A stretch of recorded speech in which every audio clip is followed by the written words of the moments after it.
Merdeka, merdeka. Sapaan dan seruan yang terus-menerus terutama dikemahkan pada hari ini di mana-mana dengan nyanyian kebangsaan.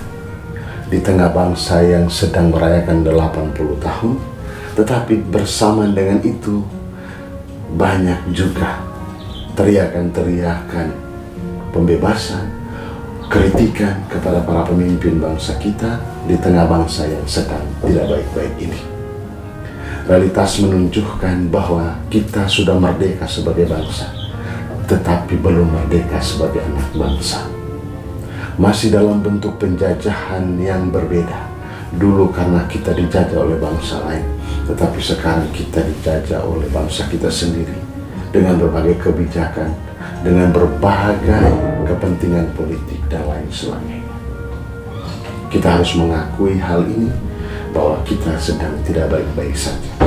Kita sedang berada di dalam situasi di mana kita sedang dijajah. Dijajah oleh diri sendiri, oleh keinginan-keinginan pribadi, oleh lingkungan, tetapi juga oleh pemimpin-pemimpin kita. Maka bacaan-bacaan suci hari ini di hari kemerdekaan ini kemudian menghantar kita semua untuk memaknai lebih apa sih yang harus kita buat. Ketika orang-orang bertanya kepada Yesus, apakah kita boleh membayar pajak atau tidak? Pertanyaan adalah boleh atau tidak boleh. Ketika Yesus memilih salah satu, maka ada muncul hal-hal baru atau istilahnya menjatuhkan Yesus. Ketika Yesus menjawab boleh, maka kemudian kasihan kepada rakyatnya yang dijajah oleh bangsa Roma.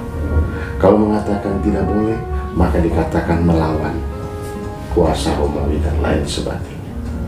Maka Yesus menjawab dengan kata-kata yang cukup pedas. Hai kamu orang-orang munafik. Dari pernyataan awal ini langsung mendobrak, menyentuh hati semua mereka yang sedang mempertanyakan kuasa dari Yesus sendiri. Kenapa? Mereka punya pemahaman tentang Mesias yang berbeda. Bagi mereka, Mesias yang akan datang adalah membebaskan mereka dari para penjajah. Mesias yang akan datang adalah Dia yang memberikan mereka makan dan membebaskan mereka dari segala bentuk penindasan. Tetapi Yesus datang dengan cara yang berbeda. Dia menjadi Mesias yang membebaskan mereka dan menghantar mereka untuk bersatu dengan Allah. Maka kemudian Yesus mempertanyakan, kamu membayar pajak dengan uang apa? Dan mereka menunjukkan mata uang, dan di sana ada gambar kaisar. Maka jawaban Yesus sederhana. Apa yang menjadi milik kaisar, berikan kepada kaisar, dan apa yang menjadi milik Allah, serahkan kepada Allah. Jawaban ini kemudian menghantar kita semua, bahwa uang dengan gambaran uang tadi, maka serahkan kepada yang mampu atau hal-hal dunia. Tetapi kita sebagai anak-anak Allah, pengikut Kristus, kita mempunyai gambar Allah. Dan kita menjadi gambar Allah yang hidup, maka kita dihantar untuk menuju kehidupan yang kekal. Bukan kehidupan yang sementara, bukan kehidupan yang hanya mementingkan keinginan dunia.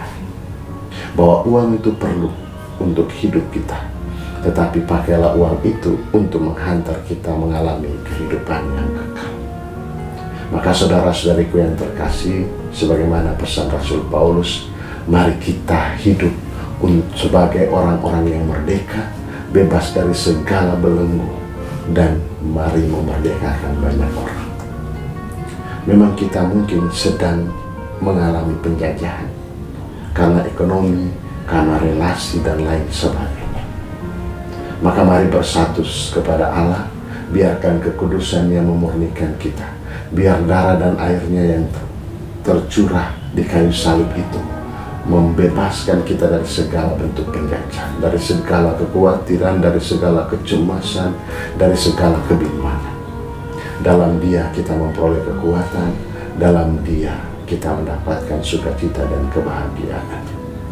Karena itu saudara-saudari yang terkasih, hidup sebagai orang merdeka, merdeka dari segala belenggu. Kalau kita merdeka, maka kita tinggal bersama dalam keluarga, tidak saling pisah kamar. Kalau kita sebagai orang yang merdeka, maka kita makan bersama, bukan makan masing-masing. Kalau kita hidup sebagai orang yang merdeka, maka kita saling mengampuni, bukan saling menyakiti atau menaruh dendam. Kalau kita hidup sebagai orang-orang yang merdeka, maka kita saling mendengarkan, bukan saling mencela. Kalau kita hidup sebagai orang-orang yang merdeka, maka kita saling mengayomi, bukan memintas. Mari hidup sebagai pribadi-pribadi yang merdeka, karena Kristus telah lebih dahulu memerdekakan hati kita. Rahmat Tuhan memberkati kita semua. Selamat hari Minggu, Bapa dan Putra dan Roh Kudus.